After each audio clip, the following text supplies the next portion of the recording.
नमस्कार, मैं हूं कुमार गजेंद्र। जनपद ऑन द स्पॉट में आपका स्वागत है। इसके अलावा पॉडकास्ट विद कुमार गजेंद्र में भी आपका स्वागत है। ये दोनों हमारे मंच हैं, यहाँ से आप सुन सकते हैं और देख सकते हैं हमारी वीडियो को। आज हमारे साथ स्टूडियो में है, हमारे साथ मौजूद हैं डॉक्टर अजय सिंह जी, जो विश्व हिंदू परिषद में उस वक्त इंटेलिजेंस संभालते थे।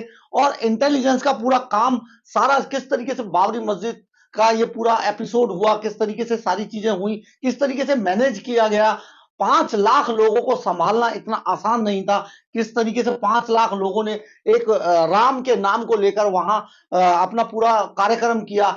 और इसके अलावा इन सभी सवालों पर एक और ऊपर से सवाल पूछने के लिए और अपने विचारों को व्यक्त, उनके जो डॉक्टर अजय सिंह जी है, उनके अंतर मन में क्या चल रहा है उसे निकलवाने के लिए हमारे पॉलिटिकल एडिटर संजय गौतम जी हमारे साथ हैं। ये तो आगे देखिए, हम जानना चाहेंगे कि अजय सिंह जी के इस पर राम मंदिर पे उस टाइम पे क्या क्या हुआ, किस तरीके की घटनाएं हुई, पूरा का पूरा जो माहौल था जिस समय कार सेवक अयोध्या में पहुंचे थे, उस सब पर एक विस्तृत चर्चा है डॉक्टर अजय सिंह जी के साथ।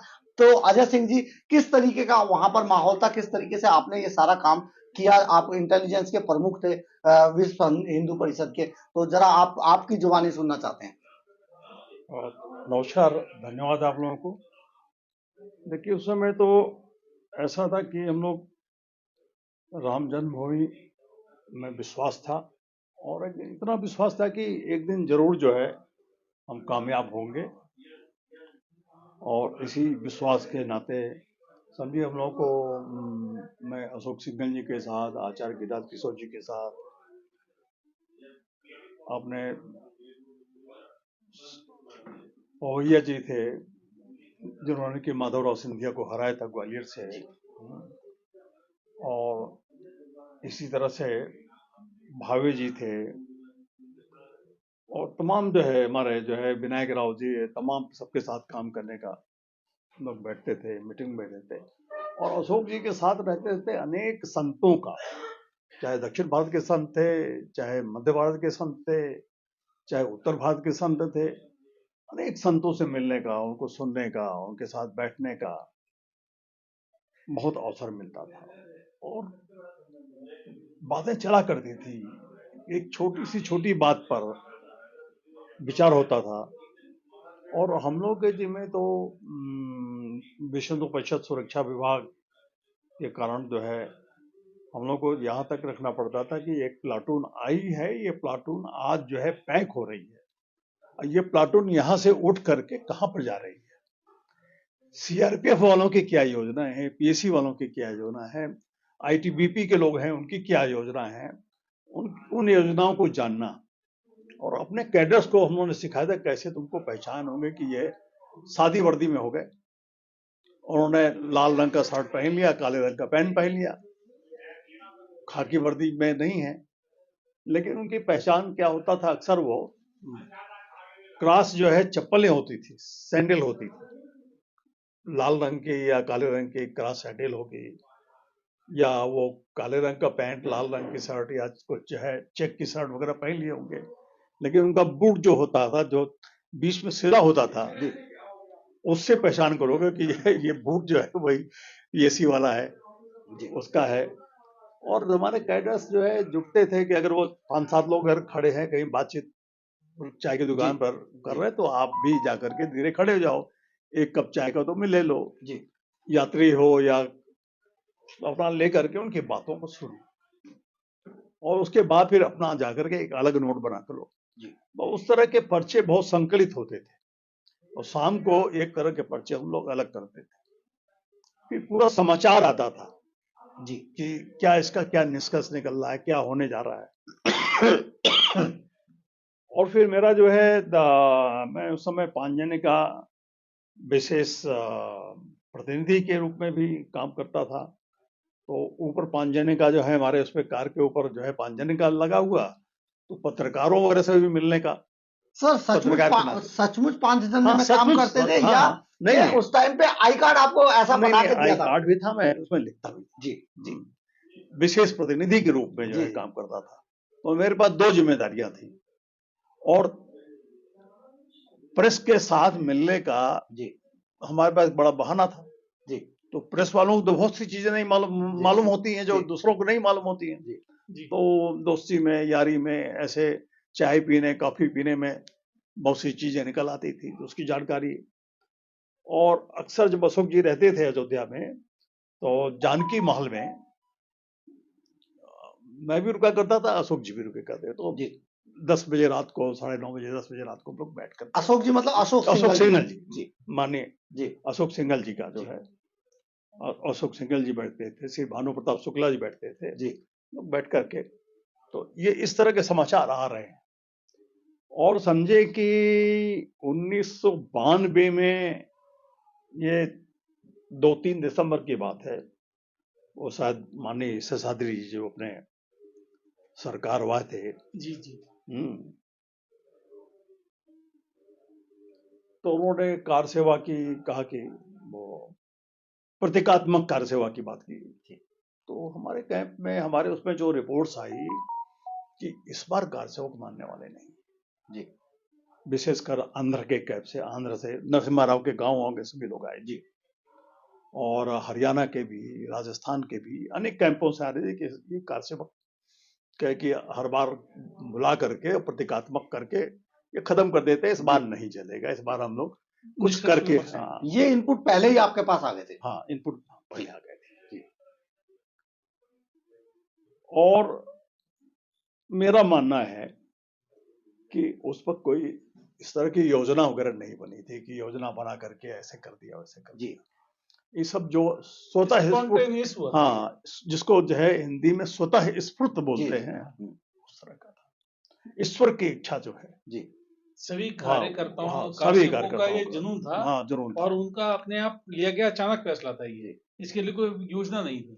अब पहले वो छड़ें लगी हुई थी, बाउंड्री बन रही थी, उसे छड़ निकाल करके उन्होंने खोदना शुरू किया। जी कुछ और वो जो है 1-2 ईंटें निकली, तो फिर और बाकी वो हुआ। लेकिन जुनून ऐसा था कि वो चढ़ गए, एक पोर्शन वो तोड़ने लगे जो है जी किसी किसी तरह से। लेकिन बाद में एक स्थिति आई कि करीब करीब 1 टन मलबा उसके नीचे कार सेवक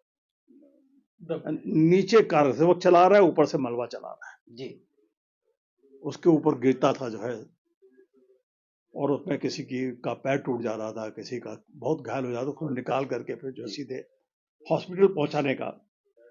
और लोगों ने जो है, जनता ने भी, कार सेवकों ने भी, जो बड़े बड़े पेड़ थे, पीएसी का कहना था कि हम लोग मोटरसाइकिलों का बड़ा उनके पास एक जखीरा था जी कि 10 मिनट के अंदर हम लोग कोई घटना होगी तो हम लोग 10 मिनट के अंदर मोटरसाइकिलों से पहुंच जाएंगे और सैकड़ों जो है पीएसी के लोग पहुंच जाएंगे और कंट्रोल कर लेंगे। लेकिन उस वक्त जो है समझिए कि 6 दिसंबर को और 6 दिसंबर के एक दिन पहले बड़े बड़े पेड़ काट करके गिरा दिए गए थे जी, ताकि अगर पहले ही सड़कों पे डाल दिए। पहले गिरा करके सड़कें बंद हो गई। जी जी, सड़कों को बंद कि वो किसी तरह से जो है आ नहीं सकते थे। केवल अपने जो लोगों को, जो साधु संत जो है घायल हो गए हैं, जो कार सेवक घायल हो गए, उनको ले जाने के लिए 50 कार्यकर्ता होते थे, उसको खिसका करके जगह बनाते थे, वो लोग जाते थे। तो बहुत सारी ऐसी घटनाएं हुई।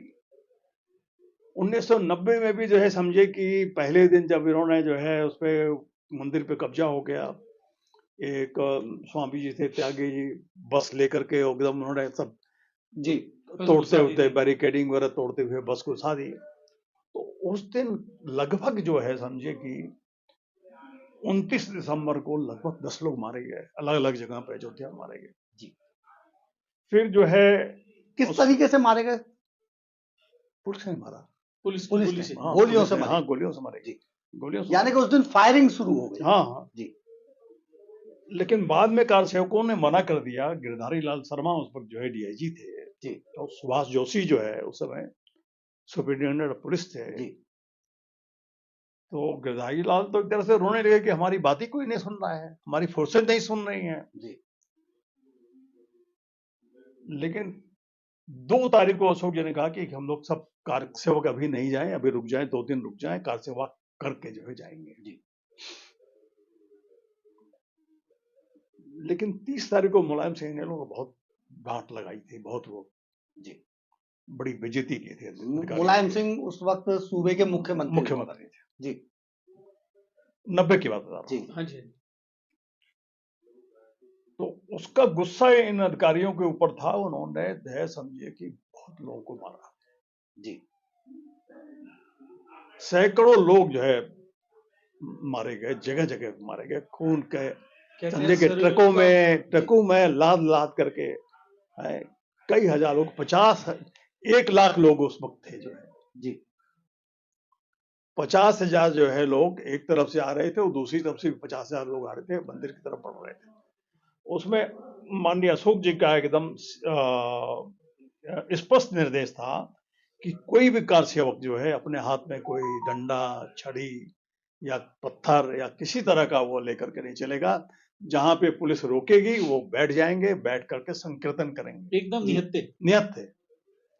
और दूसरे जो है कार सेवक एक दूसरे को देखते भी रहेंगे कि ऐसा तो नहीं कोई जो है वो छड़ी लिया हो, डंडा लिया हो, जी। वो लिया हो, तो उसका निरीक्षण भी, क्यों ताली बजाएंगे दोनों हाथ से, ऐसे ऐसे ताली बजाते जाएंगे देखिए ताकि स्पष्ट हो। संजय जी किस तरीके की प्लानिंग थी, कितना बड़ा किस तरह का शांतिपूर्ण और कितना छोटी छोटी बात का अध्ययन किया गया था। जी उसके बावजूद भी मुलायम सिंह यादव ने गोलियां चलवाई अधिकारियों के द्वारा, जी जलियांवाला बाग की तरह, और सरयू का खून लाल कर दिया। पूरा लाल कर दिया। और अभी आज भी आप देखो एक्स के ऊपर लोग फोटोज डाल रहे हैं, जी। बोरे में भर भर के लाशें मिल गई। बहुत और मार्मिक जो है ऐसी सी पुरानी बातें मिल रही है, ये काम मुलायम सिंह यादव ने किया जबकि जनरल डायर विदेशी था। जी हमारे देश के लोग, उसी प्रदेश के लोग, उसी प्रदेश का मुखिया भी जी था। जी जी उसके बाद भी उसने निहत्ते लोगों के ऊपर इस तरीके का अत्याचार किया, ये बहुत बेहद बहुत शर्मनाक। दुर्भाग्यपूर्ण, बहुत बहुत डॉक्टर नहीं, साहब चलिए, वहां से 50 किलोमीटर दूर लाशें ट्रकों में लाद के ले जाई गई जी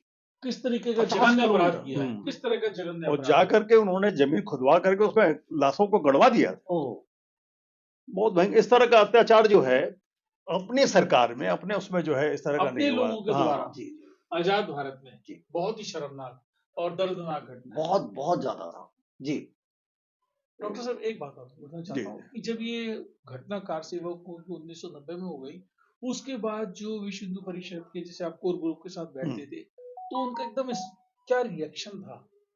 और वो जो रिएक्शन था जो 1992 तक पहुंचा, जिसका ये निष्कर्ष निकला कि जो ढांचा था वो एकदम जमीन से बिल्कुल साफ हो गया, तो वो जो 2 साल की जो प्लानिंग थी, उसके लिए कार्यकर्ताओं का मनोबल बढ़ाना, कारसेवकों को दोबारा इकट्ठा करना, वो सब विश्व हिंदू परिषद ने कैसे किया?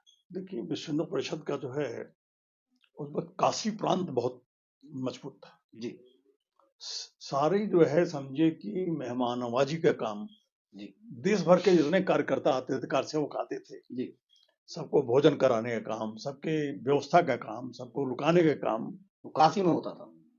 काशी प्रांत था। काशी प्रांत, प्रांत हाँ, काशी प्रांत का बहुत ज्यादा उसमें जो है योगदान था। जी जी अवध प्रांत तो था, जी लेकिन काशी प्रांत का जो है ठाकुर गुरजन सिंह जी थे, ठाकुर सुबेदार सिंह जी थे, जी जी और जो है और बहुत सारे अन्य लोग थे।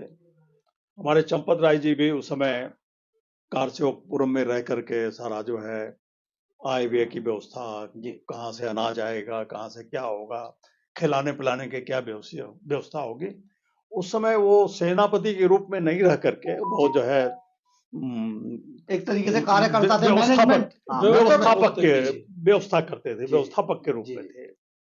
हालांकि उस समय तो अपने प्रवीण तोगड़िया जी भी थे, विनय कटियार जी थे, उस वक्त लल्लू सिंह उस समय विधायक थे, आजकल एमपी हैं, जी बाद में एमपी बने। उस समय जो कांग्रेस वाले लल्लू सिंह, नहीं नहीं, भाजपा भाजपा के जी, लल्लू सिंह थे। तो बहुत सारे ऐसे कार्यकर्ता जो सेनापति के रैंक के थे, जी ये सब हम लोग सब बैठ करके सब काम करते थे। जी जी और दूसरा जो है, केवल ऐसे ही नहीं था कि केवल जो है योजना ही बन रही हैं। डॉक्टर ग्रोवर थे एएसआई के, अपने डॉक्टर स्वराज प्रकाश गुप्ता जी थे एएसआई के, ये सब लोग बैठ करके उसकी खुदाई में जो निकले थे जो है ईंटे, अवशेष जो उसके निकलते थे, तो कमल का फूल जो है ईंटे के ऊपर वो कमल का फूल बना था, तो पुराने ईंटों पे। हाँ, तो वो जो है उसको हम लोग ब्रश ले करके साफ करते थे, तो उसका अच्छा। पूरा प्रतीक स्पष्ट होता था कि ये जो है यहाँ पर हिंदू मंदिर था। हाँ हिंदू मंदिर था। तो बहुत सारी चीजें अनवरत चलती रहती थी। जी और समझे कि उसी समय भी जो है आप देखिए, अभी तो आंदोलन चल रहा था, जी लेकिन उसके साथ साथ हमारी मंदिर की परिकल्पना कैसी होगी। हमारे गुजरात के इस वक्त जो मंदिर का के जो हमारे आर्किटेक्ट थे, जी वो उस वक्त भी वो बना रहे थे, उसका मॉडल तैयार कर रहे थे, जी, साथ के साथ ही चल रहा था साथ ये के सब। साथ चल रहा था। डॉक्टर साहब, एक जी। बात ये बताएं, विश्व हिंदू परिषद ने जब ये आंदोलन प्रारंभ किया, तब से उन्हें इस बात का तो कोई ये था नहीं कि भाई ये मंदिर हमारा ऐसा कब बनेगा, लेकिन वो ऐसी क्या शक्ति थी कि उन्होंने मंदिर की कल्पना की, उसका स्वरूप भी बनाया, और आज वो हमारे सामने साक्षात हम वही जा रहा है, 22 तारीख को प्राण प्रतिष्ठा होने जा रही है। वो शक्ति कैसी शक्ति थी, मतलब मैं हम ये समझना चाहते हैं कि कितनी सुंदर प्लानिंग थी, कौन वो शक्ति थी जिसने उस रूप को देखा और आज वो साकार होकर हमारे सामने आ गया। वो जो देखिए, उसमें उसके बारे में अशोक सिंघल जी जितना भी इस आंदोलन में वो लगते जाते थे, तो लोगों ने जो अशोक जी के साथ रहे होंगे, अशोक जी के एक समझिए कि प्रचारक से फिर उसके बाद धीरे धीरे जो आध्यात्मिकता का जो है उनमें जो है वो बढ़ता गया, जी आध्यात्मिक शक्ति बढ़ती गई। और आध्यात्मिक शक्ति उन्होंने इसीलिए संतों को का जो है सहयोग लिया, संतों के साथ रहे, तो उसमें भी उनका आध्यात्मिकता का पुट बढ़ता गया जी उनका तेज बढ़ता गया। वो अशोक जी की तपस्या का, जी, अशोक जी के साथ साथ अनेक संतों की तपस्या का जो है फल था। ये तो कोई आप भी मानते मामूली हैं जो इसके है पीछे कोई दैवीय शक्ति है, देवी प्रभु शक्ति। श्री राम जी हाँ, की जो अनंत शक्ति थी, उसका इसमें कहीं ना कहीं कुछ ना कुछ इसका हिस्सा है। बिल्कुल। अशोक सिंघल जी खुद भी शायद मथुरा से बिलोंग करते थे। नहीं, प्रयाग के थे अशोक जी, प्रयाग के ही थे। प्रयाग के थे। अच्छा, तो उन्होंने ये सारा जिस तरीके से पूरा ये बनाया, जैसे संजय जी ने पूछा कि क्या ये साथ के साथ चल रहा था कि किस तरीके का मंदिर बनाया जाएगा? देखिए, योजना तो एक तो जो है देखिए दो चीजें चल रही थी। जी एक तो युद्ध चल रहा था। जी जी देश के सारे सेनापति, हमारे राशि स्वयं सेवक संघ के सेनापति, विश्व हिंदू परिषद के सेनापति, और भी जो है जो जो स्वयंभू सेनापति जो है अनेक प्रांतों से जो है कार्यकर्ता आए, उनका कोई विशेष जो है संघ से या विश्व हिंदू परिषद से कुछ लेना देना नहीं था। जी वो बलिदानी शक्ति लेकर के आते थे कि हम जो है मंदिर बनाएंगे है, और मंदिर उसी जगह पर बनाएंगे जहां राम का जन्म हुआ है, उसी स्थान पर बनाएंगे।